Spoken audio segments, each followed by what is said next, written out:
ஓம் சாந்தி. 22/7/2026 புதன்கிழமை. வாணி தரும் வசந்தம். இனிமையான குழந்தைகளே, இப்போது நீங்கள் புதிய உலகத்திற்கு செல்ல வேண்டும். இந்த துக்கத்தின் நாட்கள் நிறைவடைந்து கொண்டிருக்கின்றது. ஆகையால் பழைய முடிந்து போன விஷயங்களை மறந்து விடுங்கள். இப்போது ஷரீர நிர்வாகத்துக்காக தேகத்தில் வரலாம். அவ்வப்போது ஆத்மா உணர்வுடையவராக ஆக வேண்டும். தேகத்தின் நினைவில்லாமல் கர்மம் செய்ய முடியாது. ஆகையால் தேக உணர்வில் வந்து கர்மம் செய்தீர்கள். பிறகு ஆத்மா அபிமானியாக ஆகுவதற்கு பயிற்சி செய்யுங்கள். இப்படிப்பட்ட பயிற்சியை குழந்தைகளாகிய உங்களை தவிர வேறு யாரும் செய்ய முடியாது. ஆத்மாக்களாகி நீங்கள் இப்போது விழித்தெழுந்து விட்டீர்கள். நாடகத்தின் ரகசியத்தை கூட புரிந்து கொண்டீர்கள். பாபா மூலமாக நீங்கள் புதிய விஷயங்களை கேட்கிறீர்கள். பாபா குழந்தைகளுக்கு தைரியம் அளிக்கின்றார். குழந்தைகளே, இப்போது புதிய உலகத்திற்கு செல்ல வேண்டுமென்றால் பழைய விஷயங்களை மறந்து விடுங்கள். ஆத்மாக்களாகி நாம் அதிகமாக பக்தி செய்திருக்கின்றோம் என நீங்கள் அறிகிறீர்கள். நிச்சயம் ஞானத்தில் கூட அவர்கள் வேகமாக செல்வார்கள். அப்போது இந்த லக்ஷ்மி நாராயண் போல உயர்ந்த பதவி பெறுவார்கள். கர்மம் செய்தாலும் தந்தையை நினைக்க வேண்டும். தேகம் இல்லாமல் நாம் கர்மம் செய்ய முடியாது.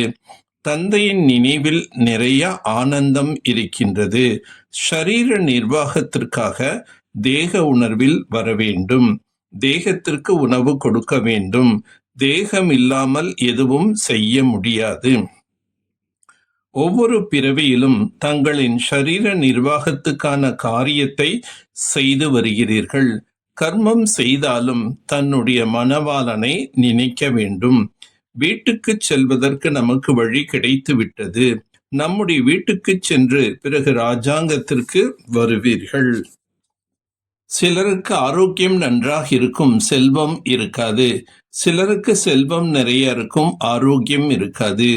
இதுவே துக்கமான உலகமாகும். இப்போது உங்களுக்கு ஞானத்தின் 3வது கண் கிடைத்திருக்கின்றது. ஆகவே விழிப்புடன் இருக்க வேண்டும். ஆத்ம உணர்வுடையவராக நிச்சயம் ஆக வேண்டும். தேக உணர்வுடைய காரணத்தினால் உங்களுக்கு இந்த துர்கதி ஏற்பட்டிருக்கின்றது. வீட்டில் இருந்தாலும் தாமரை மலருக்கு சமமாக இருக்க வேண்டும்.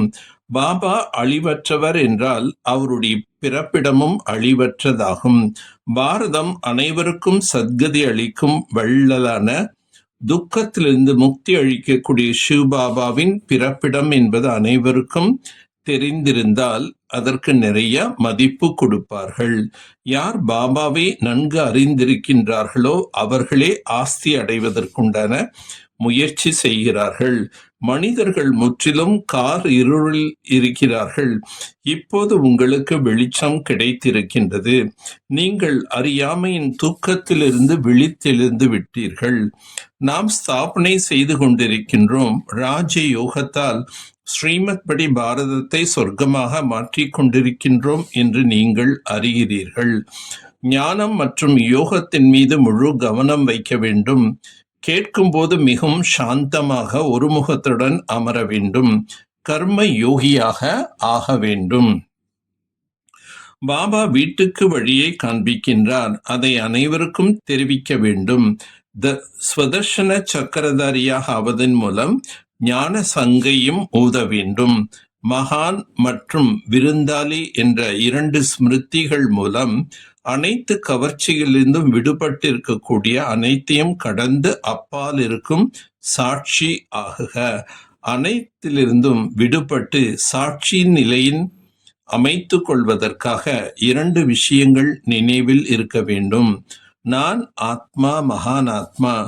நான் ஆத்மா இப்பொழுது விருந்தாளியாக இங்கு வந்துள்ளேன். இப்போது இந்த நினைவு உங்களுக்குள் சகஜமாக இருந்ததென்றால் அனைத்து பலகீனங்களும் பற்றுதல்களிலிருந்தும் கவர்ச்சி முடிந்து போகும்.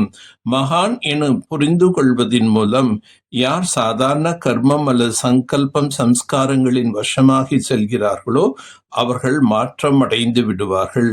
மகான் மற்றும் விருந்தாளி என்று புரிந்து கொண்டு நடப்பதால் மகிமைக்கு தகுதி உள்ளவராகவும் ஆகிவிடுவார்கள். அனைவரின் சுப பாவனை மற்றும் சகயோகத்தின் துளிகள் மூலம் பெரிய காரியம் கூட சகஜமாக ஆகிவிடும்.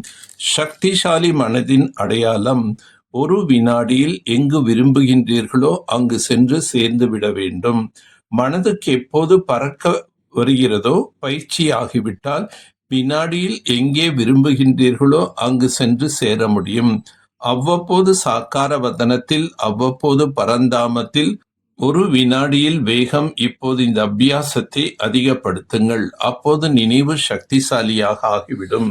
நல்லது. ஓம் சாந்தி, ஓம் சாந்தி, ஓம் சாந்தி.